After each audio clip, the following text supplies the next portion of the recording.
انسان کو پیدا کرنے کے بعد جو اس کی ہدایت کا اہتمام کیا ہے، اور اسی حوالے سے کہ ان الدین عند اللہ الاسلام، کہ بے شک جو خدا کی بارگاہ میں دین ہے کہ جس پر چل کے انسان کو جزا ملے گی، وہ دین اسلام ہے۔ اور پھر کہا وَمَن يَبْتَغِي غَيْرَ الْإِسْلَامِ دِينًا فَلَن يُقْبَلَ مِنْهُ وَهُوَ فِي الْآخِرَةِ مِنَ الْخَاسِرِينَ، کہ جو اسلام کے علاوہ کسی اور دین کی پیروی کرے گا فَلَن يُقْبَلَ مِنْهُ، تو اس کا عمل اس سے قبول نہیں کیا جائے گا، وَهُوَ فِي الْآخِرَةِ مِنَ الْخَاسِرِينَ، ہاں دنیا میں اس کے عمل کا بدلہ اسے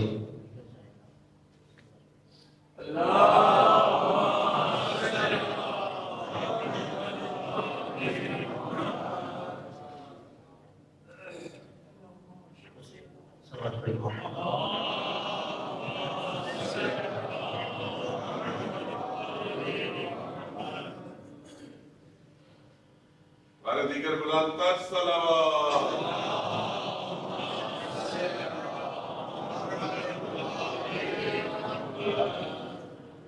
کہ جو انسان اسلام کو چھوڑ کے کسی اور دین کی اتباع کرے گا، اللہ نے کہا اس کا قبول نہیں عمل کیا جائے گا، وَهُوَ فِي الْآخِرَةِ مِنَ الْخَاسِرِينَ، ہاں دنیا میں اسے اس کے عمل کا جزا اور بدلہ دیں گے، مگر آخرت میں وہ خسارے میں رہنے والوں میں سے ہوگا۔ اس لیے اللہ نے جو انسان کے لیے ایک راستہ معین کیا ہے کہ جس پر چل کے وہ دنیا و آخرت میں فلاح حاصل کر سکتا ہے، کامیابی حاصل کر سکتا ہے، وہ راستہ دین اسلام کا ہے۔ پھر اللہ نے اس دین اسلام کے لیے ہمارے لیے نبوت کا باب بند ہو جانے کے بعد امامت کا منصب رکھا، کہ امام کا مطلب یہ ہے کہ جو اللہ کی رسول شریعت لے کے آئے، جو دین لے کے آئے، جو کتاب لے کے آئے، وہ اس کی تشریح اور اس کے احکامات ہم تک پہنچائیں۔ اور پھر اس کا یہ مطلب بھی تھا کہ تاکہ دین کے اندر تحریف نہ ہو، دین کے اندر تبدل نہ ہو، دین اپنی اصلی حالت میں قائم رہے۔ تو وہی جو امامت کا سلسلہ اگر ہم دیکھیں کہ امیر المومنین حضرت علی علیہ السلام سے شروع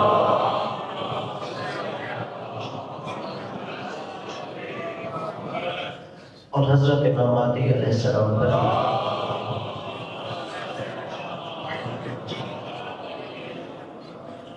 اور تمام علماء اسلام کی حدیث کی کتابوں میں رسول کی مشہور حدیث ہے جسے حدیث خلفاء کہتے ہیں۔ وہ حدیث خلفاء یہ ہے کہ رسول خدا نے فرمایا کہ اس وقت تک قیامت نہیں آئے گی جب تک میرے 12 خلفاء، میرے 12 جانشین اس امت میں نہیں گزریں گے۔ اور یہ حدیث بھی اسی چیز کو بیان کرتی ہے کہ رسول خدا کے جو اصل برحق جانشین ہیں، خلفاء ہیں، ان کی تعداد 12 ہے۔ اور پھر جیسے کہ سورہ نساء کی آیت نمبر 59 میں اللہ نے فرمایا یا ایھا الذین آمنوا اطیعوا اللہ واطیعوا الرسول واولی الامر منکم، اے صاحبان ایمان اللہ کی اطاعت کرو، رسول کی اطاعت کرو، اور جو تم میں صاحب امر ہے اس کی اطاعت کرو۔ اس روایت کے ذیل میں بھی جو رسول خدا نے اولی الامر کے بارے میں فرمایا، یہ بے عینی ہی وہی 12 ہستیاں ہیں جن کو آپ نے 12 خلفاء کے تحت بیان فرمایا تھا، یعنی پہلے امیر المومنین حضرت علی علیہ السلام ہے اور بعد میں حضرت امام مہدی علیہ السلام ہے۔ اللہم صل علی۔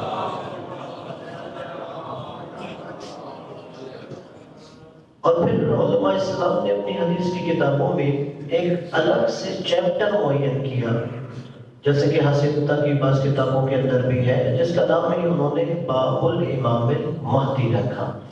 اس کے اندر وہ تمام احادیث جمع کی گئیں، ان احادیث کو تحریر کیا گیا کہ جو رسول خدا نے امام مہدی علیہ السلام کے بارے میں بیان فرمایا ہے۔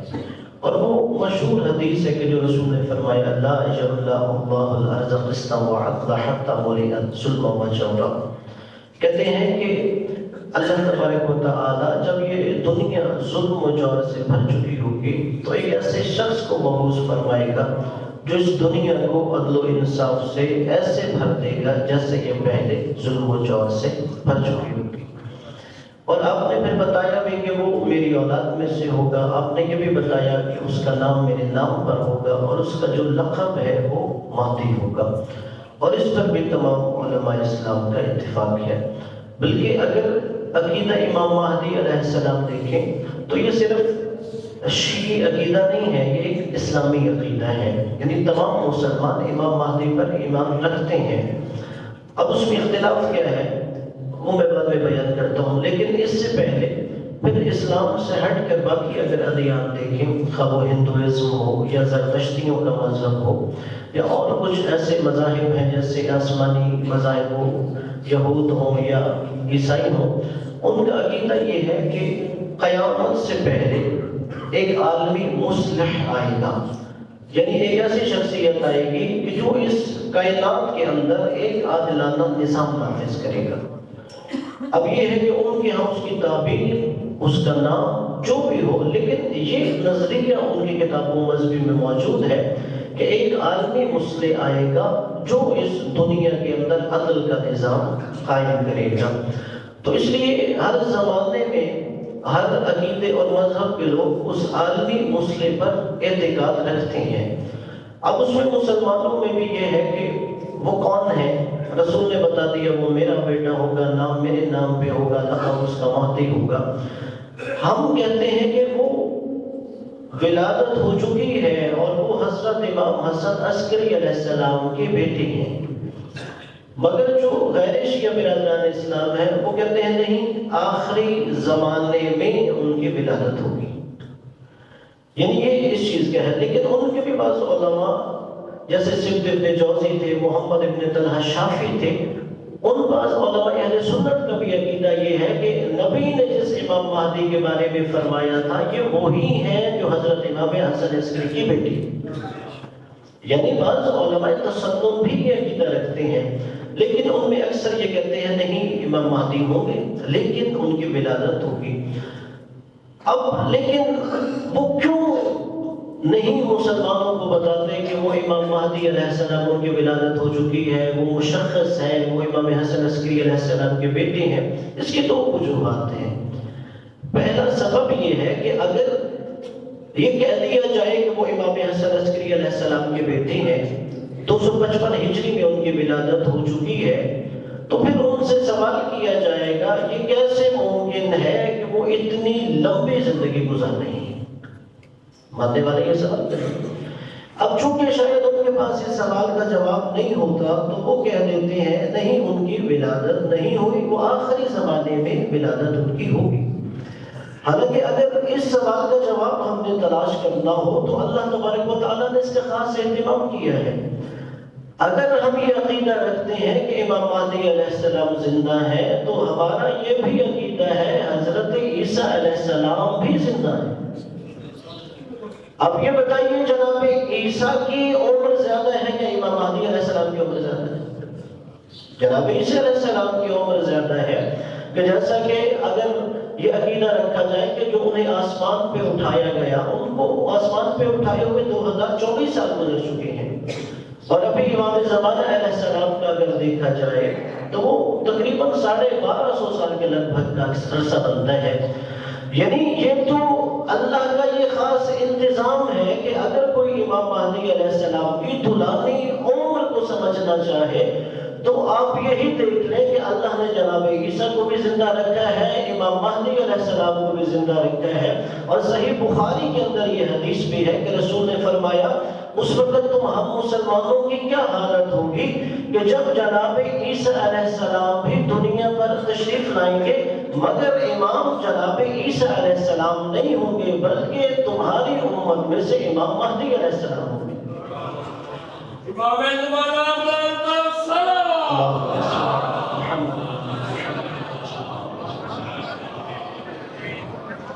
تو اس لیے اگر ہم دیکھیں کہ جس نبی نے امام مہدی علیہ السلام کی ابتدا میں نماز پڑھنی ہے، اگر وہ نبی اتنی طولانی زندگی بسر کر سکتے ہیں تو جن کی ابتدا میں جناب عیسیٰ علیہ السلام نے نماز پڑھنی ہے ان کی لمبی عمر پہ ہم کیسے تعجب کر سکتے ہیں؟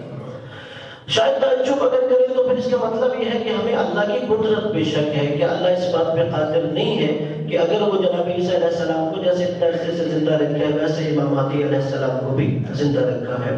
تو دوسرا سبب یہ ہے کہ اگر یہ مان لیا جائے کہ امام مہدی علیہ السلام کی ولادت ہو چکی ہے تو پھر لوگ ان سے یہ سوال کریں گے وہ کون ہے؟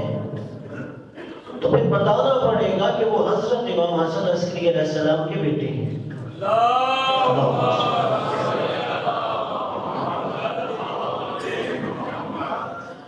اور اگر یہ مان لیا جائے وہ امام حسن عسکری علیہ السلام کے بیٹے ہیں تو پھر یہ سوال کیا جائے گا امام حسن عسکری علیہ السلام کون ہے؟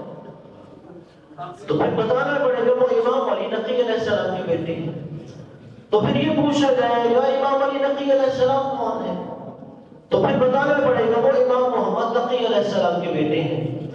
تو پھر لوگ سوال کریں گے وہ کون ہے؟ بتایا جائے گا وہ امام علی رضا علیہ السلام کے بیٹے ہیں۔ وہ کون ہے؟ امام موسیٰ کاظم علیہ السلام کے بیٹے ہیں۔ وہ کون ہے؟ امام جعفر صادق علیہ السلام کے بیٹے ہیں۔ تو پھر یوں امام حسن عسکری علیہ السلام سے لے کے امام علی علیہ السلام تک اس پورے سلسلے پر ایمان لانا پڑے گا۔ اور جب ہم یہ مان لیں گے کہ یہ 12 وہ ہے کہ جو امام مہدی علیہ السلام مولا علی سے لے کے امام مہدی علیہ السلام تک برحق جانشین ہے، مسیح ہے، اسلام کے امام ہے، تو پھر یہ ماننا پڑے گا کہ جو بھی ان کے مقابلے پر آئے گا وہ باطل کا امام ہوگا۔ اب بجائے کہ یہ بتایا جائے کہ یہ پورا سلسلہ لوگوں کو سمجھ آ جائے تو یہی کہہ دیا جاتا ہے نہیں امام مہدی علیہ السلام کی تو کوئی ولادت ہی نہیں ہو، چونکہ اگر ولادت مانے تو یہ پورا سلسلہ ہمیں ماننا پڑے گا۔ اور الحمدللہ ہمارے پاس روایات موجود ہیں کہ جس میں یہ قطعی یقینی طور پر ثابت ہے کہ وہ حضرت امام حسن عسکری علیہ السلام کے بیٹے ہیں۔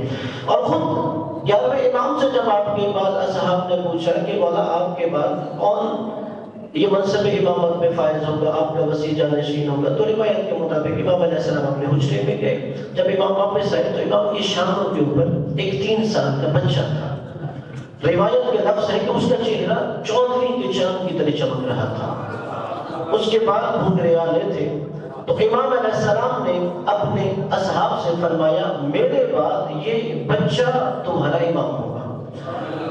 تو وہ تعجب کر کے کہتے ہیں مولا یہ 3 سال کا بچہ ہمارا امام ہوگا، رہبر ہوگا، پیشوا ہوگا؟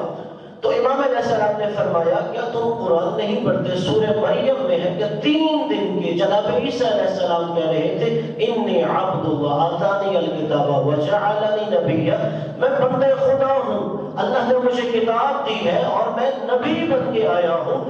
آپ نے فرمایا اگر 3 دن کے عیسیٰ نبی ہو سکتے ہیں تو 3 سال کا میرا بیٹا امام کیوں نہیں ہو سکتا؟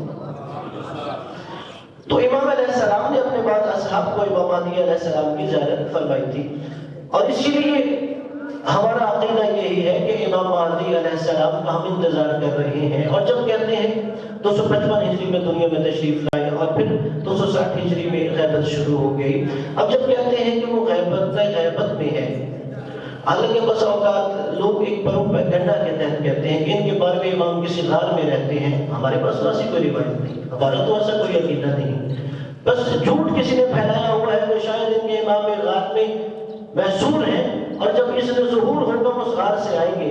کوئی ایسا تشیع کا عقیدہ نہیں ہے۔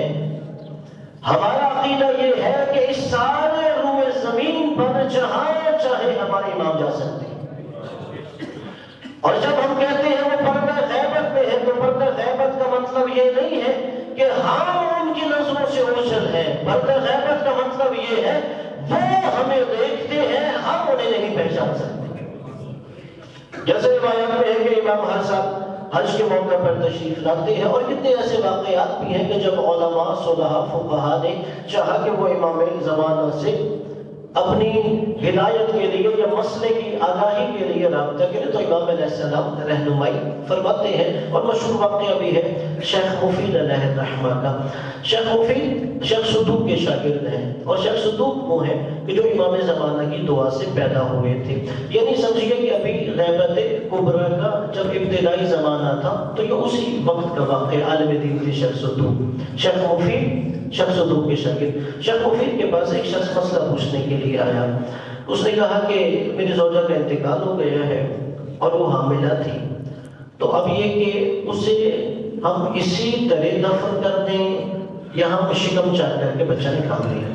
شیخ مفید نے کہا نہیں، میت کی توہین جائز نہیں ہے جہاں تک میرا علم ہے، تو اس کے مطابق آپ اسی طرح اس مرحومہ کو دفن کر دیں۔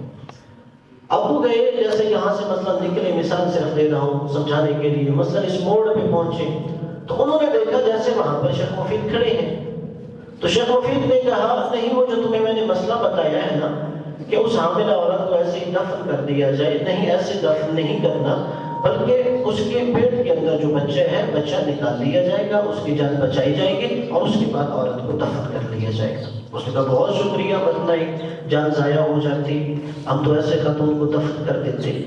اب کافی وقت گزر گئے، کچھ سالوں کے بعد وہ شخص شیخ مفید سے ملاقات کے لیے آتا ہے اور شیخ مفید سے کہتا ہے حال احوال کے بعد کہ آپ نے اس بچے کو پہچانا؟ شیخ مفید نے کہا یہ کون ہے؟ کہا یہ وہی بچہ ہے کہ میں جس کے بارے میں آپ سے مسئلہ پوچھنے آیا تھا کہ اس کی والدہ کا انتقال ہو گیا تھا، تو آپ نے مجھے یہاں پر کہا تھا کہ اسی طرح عورت کو دفن کر دیا جائے، مگر جب میں باہر نکلا تو فلاں چوراہے پر پھر آپ کی اور میری ملاقات ہو گئی، تو آپ نے کہا بچے کو نکال دیا جائے، اس کے بعد خاتون کو دفن کر لیا جائے۔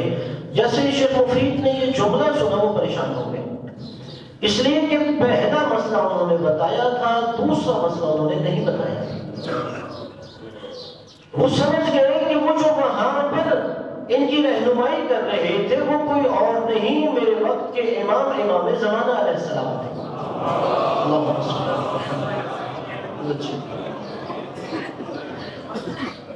اب اس شخص نے یہ واقعہ سنا کے چلا گیا، مگر وہ اپنے دل میں پریشان ہو گئے کہ میرے ایک غلط مسئلے کی وجہ سے ایک جان چلی جانی تھی۔ انہوں نے کہا اب میں کسی کو بھی فقہی مسئلہ نہیں بتاؤں گا۔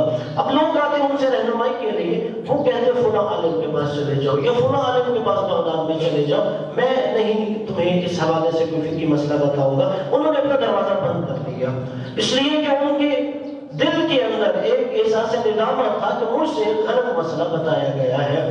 کہتے ہیں جب کافی دن گزر گئے تو امام زمانہ علیہ السلام ان کی خواب میں تشریف لائے۔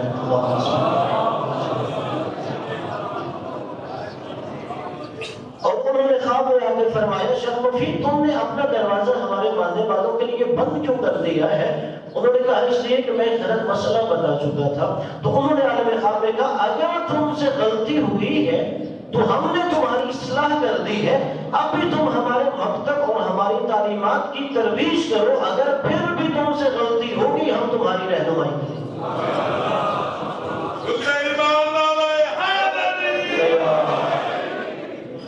اس لیے جب ہم امام زمانہ علیہ السلام کی غیبت کے بارے میں فرماتے ہیں تو اس کا مطلب یہ ہے کہ وہ ہماری نظروں سے اوجھل ہے، ہم ان کی نظروں سے اوجھل نہیں ہیں، اور ہمارے پاس روایات ہیں، ہمارے اعمال امام زمانہ کی بارے ہمیں پیش ہوتے ہیں، وہ ہمارے اعمال دیکھتے ہیں، اس لیے ہمیں بھی اپنے وقت کے امام سے غافل نہیں ہونا چاہیے۔ اور اسی لیے کئی ایسے اعمال ہیں کہ جس سے ہم اپنے امام کے ساتھ تعلق مضبوط کریں، جیسے یہ ہے کہ انسان ہر روز دعائے عہد پڑھے۔ دعائے عہد یعنی میں امام کے ساتھ جو تجدید بیعت ہر روز کرتا ہوں، پہلے بھی کہا چلو ہم بیعت صرف امام کی کرتے ہیں، اور یہی دعائے عہد اس بات کا اقرار ہوتا ہے کہ میں صبح و شام اپنے امام کے ساتھ بیعت کی تجدید بیعت کر رہا ہوتا ہوں۔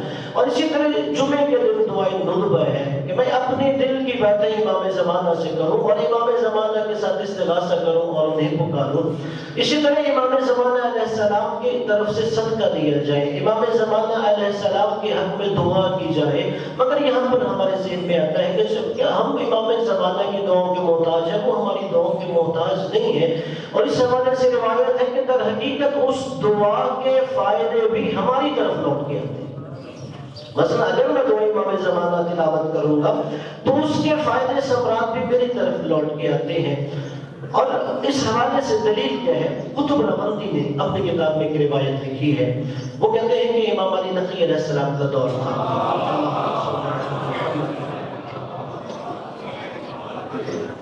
اصفہان کا ایک شخص رہنے والا جس کا نام عبد الرحمن تھا، مفلس ندار غربت تھی، لوگوں نے اسے شہر سے نکال دیا۔ اب جیسے ہی لوگوں نے اسے شہر سے نکال دیا، اس نے کہا کہ میں دارالحکومت جاتا ہوں بغداد میں، اور وہاں جا کر میں بادشاہ کو شکایت کرتا ہوں۔ وہ کہتا ہے کہ جب میں وہاں متوکل کے پاس گیا، اس کے دربار کے باہر تو لوگوں کا وہاں ہجوم تھا۔ اب میں نے پوچھا کہ لوگ یہاں پہ کیوں اکٹھے ہیں؟ انہوں نے کہا کہ ابھی شیعوں کے 10ویں امام کو یہاں قید کر کے لایا جائے گا۔ تو میں نے پوچھا کیوں بتایا جائے گا؟ لوگوں نے کہا کہ بادشاہ انہیں قتل کرنے کا ارادہ رکھتا ہے۔ وہ کہتے ہیں مجھے نہیں پتا امام علی نقی علیہ السلام کون ہے، یعنی ابھی وہ در اہل بیت کا ماننے والا نہیں تھا. کہا مجھے بس اتنا بتایا گیا کہ رافضیوں کے 10ویں امام کو لایا جا رہا ہے. کہتے میں بھی وہیں ہجوم میں کھڑا ہو گیا تو میں نے دیکھا کہ انہیں ایک گھوڑے پہ بٹھایا ہوا تھا اور امام علیہ السلام کی نگاہیں گھوڑے کی گردن کے اوپر ٹکی ہوئی تھی.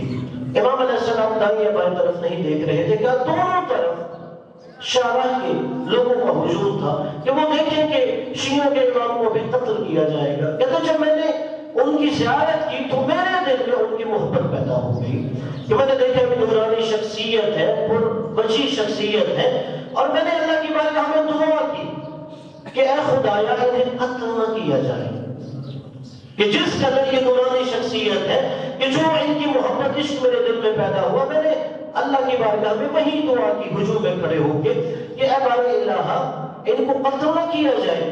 کہتے ہیں اسی دوران جب سواری چل رہی تھی وہ میرے قریب سے جب گزرے انہوں نے اپنی نظریں اٹھائی اور میری طرف دیکھی اور کہا یا عبد الرحمن استجاب اللہ دعاءک, اے عبد الرحمن جو تو نے دل میں دعا مانگی ہے اللہ نے قبول کر دی. وہ دل میں یہ سوچ رہا تھا اپنے وقت امام کے بارے میں کہ استجاب اللہ دعاءک, اللہ نے تیری دعا قبول کر لی ہے, اور کہ اس کے بدلے میں اللہ نے تجھے صلہ کیا دیا ہے, طول اللہ عمرک, تو میری زندگی کی دعا مانگ رہا ہے اللہ نے تیری زندگی بڑھا دی ہے. تو اس لیے یہاں پہ آیا ہے کہ مفلس تھا, نادار تھا, تجھ اس لیے اپنے شہر سے نکال دیا گیا ہے. سن وَكَثَّرَ اللَّهُ مَالَكَ وَأَوْلَادَكَ, اللہ تجھے اس دعا کے صدقے میں مال بھی بکثرت دے گا, اولاد بھی کثرت سے دے گا. اور پھر وہ کہتے ہیں کہ جب میں یہ تمہیں واقعہ سنا رہا ہوں اس وقت میں مفلس نادار تھا اور اب میرے پاس 10 لاکھ درہم کا میں مالک ہوں. اور وہ کہتے ہیں اس وقت میری کوئی اولاد نہیں ہے. امام علی نقی علیہ السلام کے حق میں دعا کرنے کی وجہ سے اللہ نے مجھے 10 بیٹے عطا کیے ہیں, اور اللہ تبارک و تعالیٰ نے امام زمانہ کی دعا کی وجہ سے مجھے اتنی طولانی عمر کی ہے کہ اب میری عمر 70 سال ہو چکی ہے. لہذا ہم بھی جب امام زمانہ کے حق میں دعا کرتے ہیں تو اس کی رحمتیں برکتیں ہماری طرف لوٹ کے آتی ہیں. دعا ہے کہ ہمیں اللہ تبارک و تعالیٰ امام زمانہ کی معرفت نصیب فرمائے اور ہمیں امام کے باوفا انصار میں سے قرار فرمائے. بسم اللہ الرحمن الرحیم. والعصر ان الانسان لفی خسر الا الذین آمنوا وعملوا الصالحات وتواصوا بالحق وتواصوا بالصبر.